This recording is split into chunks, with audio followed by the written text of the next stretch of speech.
mbokk yi ñu ngi leen di nuyu amaat mbégte lool dikkaat ak yéen ci xibaaru météo yi démb daanaka amuñu ay taw côté Ziguinchor lañu am ay taw yu xaw a yem loolu nag day dëggal toujours tekkaaral bi nga xam am nañ ko ci lu ko gox-goxaan yu bëri ndax ngelaw li nga xam day jóge géej daal di ëpp dugg ci réew mi bu baax loolu nag ànd naag tàngoor woo xam ne naam wàññeeku na surtout ci bët gànnaaru réew mi ñu xool nag nataal niir yi ci Afrique sowu jant lan la ñuy jox ay niir daanaka am nañ ko ci réew mi ay niir yu xaw a yem rek la ñuy am guusaay bi naam mi ngi fi ba tey mais guusaay bi na wàññeeku bu baax boo leen xoolee ngelaw li nga xam day jóge ci géej gi daal di ëpp tuuti daal ci réew mi bu baax a baax ak guusaay nañ ko am ci côté bët saalum réew mi ak côté Mali mën a wàlli tuuti laal tuuti ci côté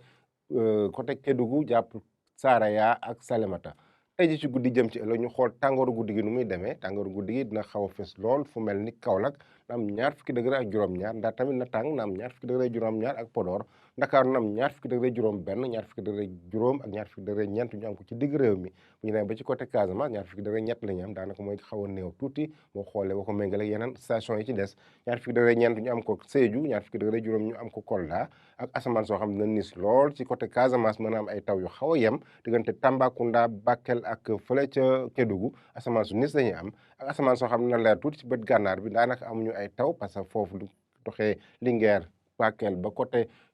Saint-Louis foofu yëpp asamaan si na fa leer lool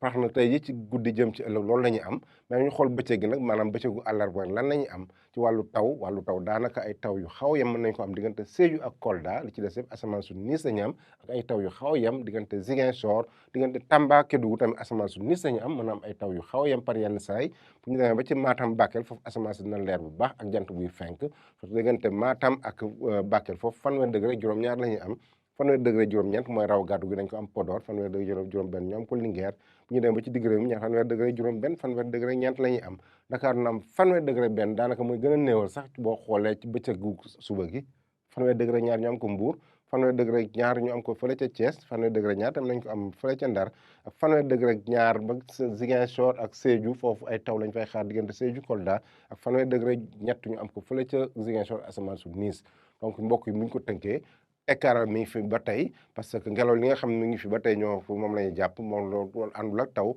yi nga xam ne am nañ ko rek ci bët Saalum la ñu am diggante Sédhiou ak fële ca Kolda li ci des yëpp asamaan su niis la ñu am ci bët Saalum bi asamaan soo xam ne jant bi na fenk bu baax ci bëccëg gi donc mbokki loolu la ñu leen indiloon tey mais bu leen fàtte dem suñu plateforme bi pour ay information yu gën a ràññee ñu leen jox dig daje ba suba ak jàmm wasalaam